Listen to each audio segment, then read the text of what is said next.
Hey everybody, this is Ray from Moonbase 3. Hope you're doing well. Doing a video that's a little different today, so I wanted to talk briefly about my plan here before we get into Void Rivals. With the arrival of the Energon Universe, there's a whole new era of Transformers comics on the horizon, and I definitely want to cover it on the channel. But I've been unsure on how I want to cover all this stuff, and that's part of why I haven't really gotten into it too much beyond that initial impressions video I did when Void Rivals #1 dropped. Initially, these were going to be much bigger, once a month kind of videos, but I'm already pretty much doing that with the IDW retrospective, and those videos take a lot of time and work to put together, so I think it just wouldn't have been sustainable to run two big series at the same time. The quality of one or both series would have likely suffered, and I probably would have been pulling my hair out trying to make it work. So what I'm going to do instead is take it issue by issue in shorter videos that run alongside the larger IDW retrospective videos. And right now, the plan is to cover everything within the Energon universe as it is released. So that means Void Rivals, Transformers, G.I. Joe, as well as any upcoming, as of yet, unannounced titles. That might change at some point. We'll just have to see how it goes.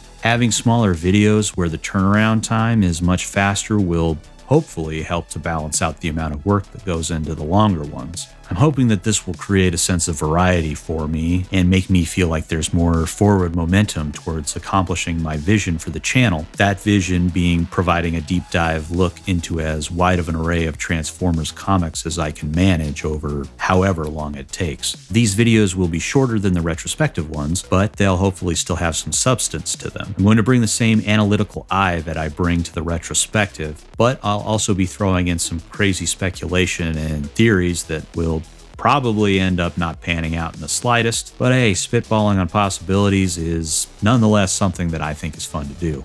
Okay, well, I think that's enough said about that. Thank you for indulging me, and I hope it's clear where I'm coming from on that and what to expect moving forward. Now, let's get into it, shall we? I know Void Rivals #1 is probably old news at this point, but I'd like for each issue of the Energon Universe to have its own entry on my channel, so I'm going to hit this one and #2, and then we'll be all caught up. And turning to that first issue of Void Rivals, this book introduces us to the characters of Darak and Solila, an Agorian and Zertonian, respectively. The Agorians and Zertonians are mortal enemies from the Sacred Ring, with each side bogged down by an absurd amount of rules and regulations as to how the two groups are permitted or forbidden to act towards each other, which seemed likely to be a propaganda tool used to keep the two groups hating each other, which will pretty much be confirmed in issue 2. After a skirmish in space that happens off-panel, both Darak and Solila crash onto an unknown planetoid, and after first trying to kill each other, eventually come to an agreement to work together to survive, using both of their ships to try and salvage a working vessel. After a mishap renders that plan untenable, Solila locates another crashed ship that the two attempt to power up to make their escape. The powering up process works,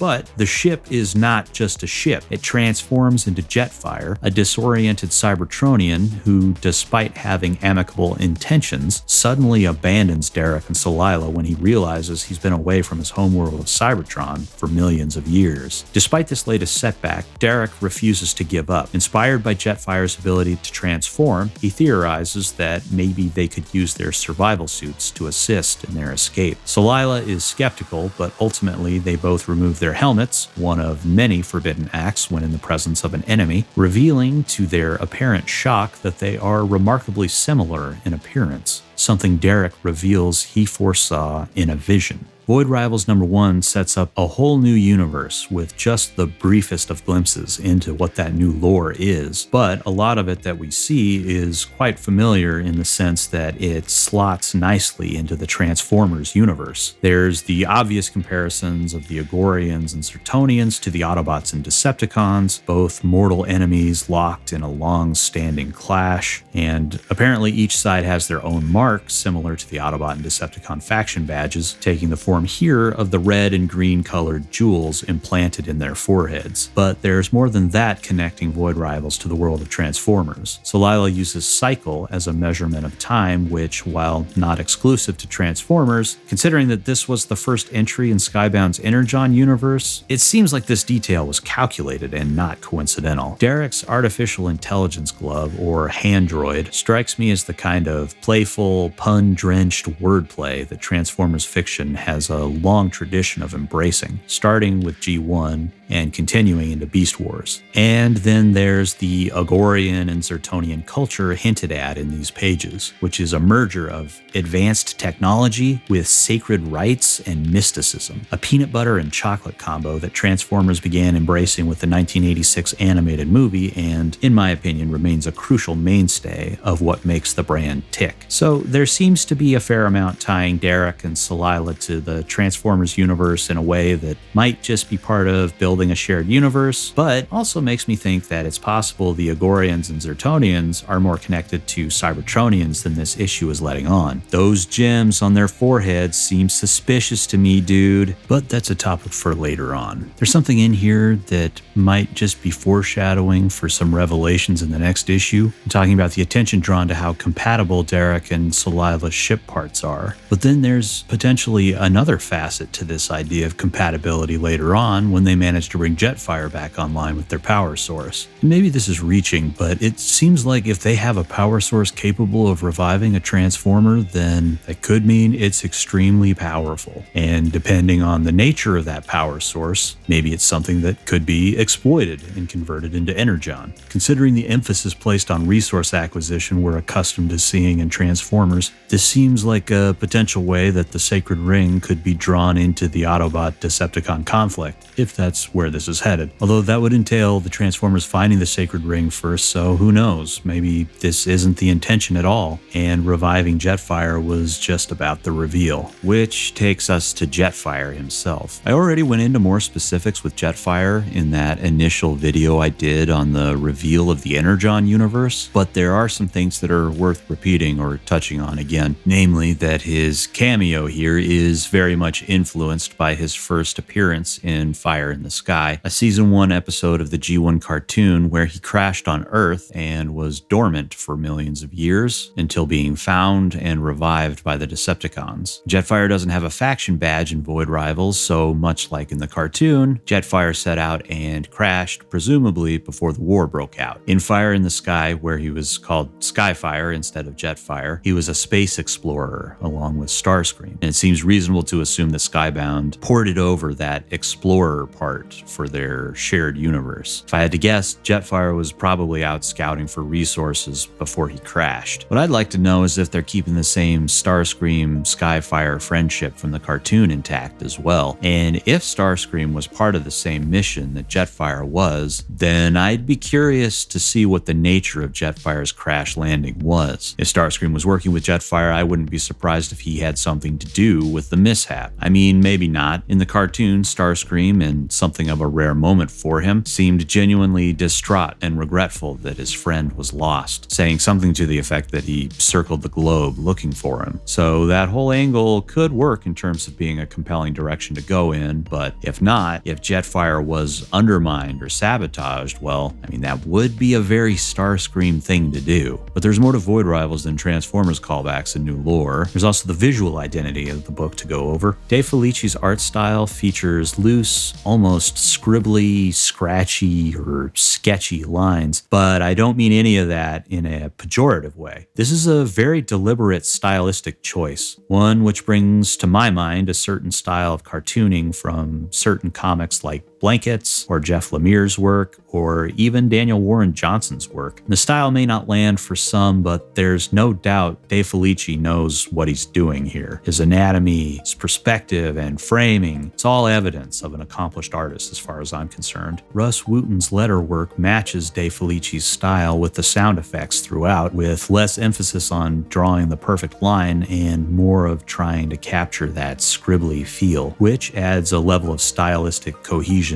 throughout the book. When taken as a whole, there's something to this art style that I really just like. The lines are slightly wobbly at times, and it's not as polished as you might expect, but again, I don't mean any of that in a bad way. I don't know. I just feel like there's a different kind of personality that shines through in a style like this than you'd find with cleaner, more meticulous lines and more of a focus on realism. And I think it's pretty cool to see Transformers incorporated into this artistic style, and it's definitely something that's different visually than what we've gotten in the past. It's funny because it's like I'm of two minds on this. There's the part of me that loves Transformers, and then there's the part of me that loves art and the medium of comics in general, and sometimes I feel like those are often two very different states of being. Like those two passions don't always align in terms of what my expectations are or what I'd like to see in terms of my tastes. I've said this in other videos, but my preferred style for Transformers is in a certain pocket. Your Don Figueroas, your Alex Milnes, your Nick Roaches, etc. And Void Rivals, or even Daniel Warren Johnson style for that matter, is not in that pocket